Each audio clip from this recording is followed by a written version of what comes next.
তাকবীর, নারায়ে তাকবীর, নারায়ে তাকবীর, নারায়ে। أعوذ بالله من الشيطان الرجيم بسم الله الرحمن الرحيم وقل جاء الحق وزهق الباطل إن الباطل كان زهوقا وقال رسول الله صلى الله عليه وسلم أفضل الجهاد من قال كلمة حق عند سلطان جائر أو كما قال عليه الصلاة والسلام।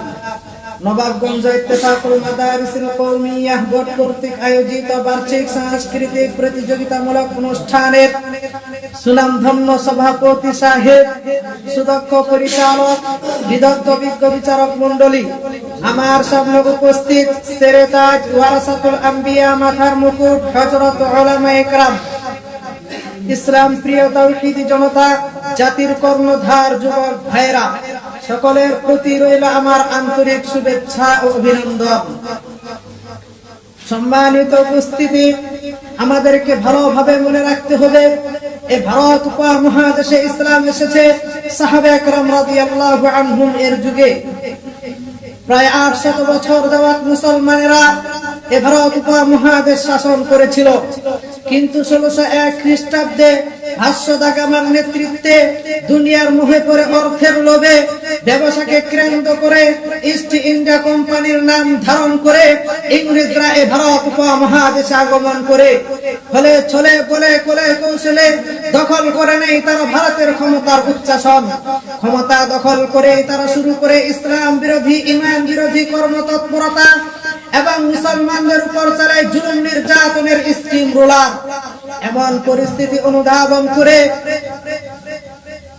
1806 খ্রিস্টাব্দে শাহ আব্দুল আজিজ মুহাদ্দিস দেহলভী রাহমাতুল্লাহি আলাইহি দ্বিধাহীন নির্ভীক কণ্ঠে ফতোয়া ঘোষণা করেন, ভারত এখন দারুল হারব তথা শত্রু কবলিত দেশ, সুতরাং প্রতিটি ভারতবাসীর কর্তব্য হলো এই উপমহাদেশকে স্বাধীন করা। ছড়িয়ে পড়ল এই ঘোষণা সারা দেশে, প্রস্তুত হলো লড়াই করার জন্য 10 কোটি মুসলমান। প্রিয় সংগ্রামী সাথী ও বন্ধুগণ, 1831 খ্রিস্টাব্দে সংগঠিত হয় বালাকোটের শহীদ ময়দান, তপ্তে রক্তে রঞ্জিত হয় শামলী রণাঙ্গন, ঘটে যায় 1857 সালের আজাদী আন্দোলন। হাসির মঞ্চে আজাদী গান গেয়ে যায় হাজার হাজার উলামায়ে কেরাম। বিশ্বস্ত সূত্রে জানা যায় 1857 সালের স্বাধীনতা জিহাদে 2 লাখ মুসলমান শাহাদাত বরণ করেছিলেন।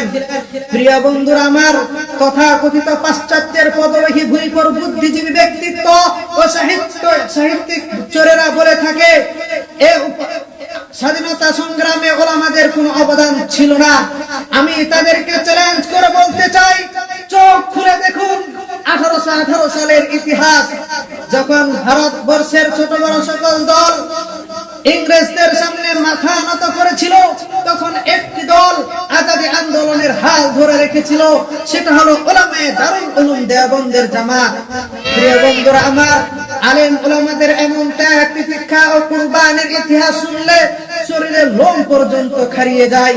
প্রিয় বন্ধুরা আমার, মিস্টার টমসন তিনি বলেন, দিল্লির চাঁদনি চক থেকে খাইবার পর্যন্ত হাজার হাজার বৃক্ষের মধ্যে এমন কোন বৃক্ষ বা গাছ বাকি ছিল না যে বৃক্ষ বা গাছের মধ্যে উলামায়ে কেরামের লাশ ঝুলেনি।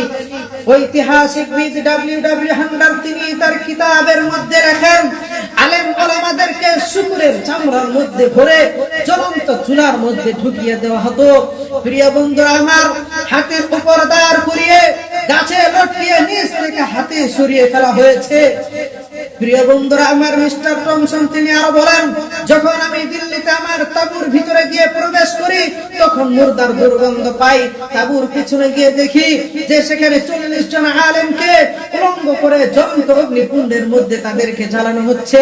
কিছুক্ষণ পরে দেখলাম আরো 40 জন আলেমকে আনা হলো, আমার সামনেই তাদেরকে সম্পূর্ণ উলঙ্গ করা হলো।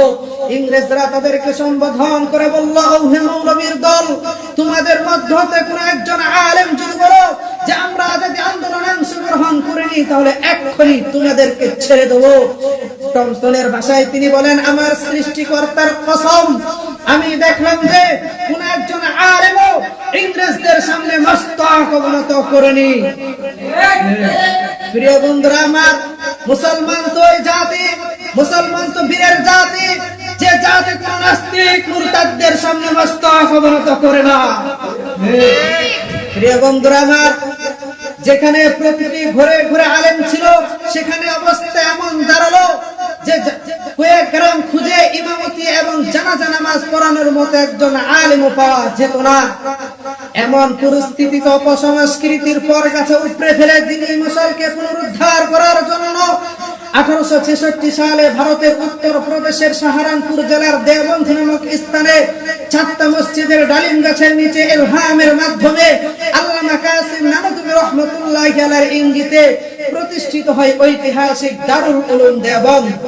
আজ সারা বিশ্বের মধ্যে যতগুলো মাদারিস দেখছি, এই সমস্ত মাদারিসগুলো হলো ওই দারুল উলুম দেওবন্দের শাখা ও প্রশাখা।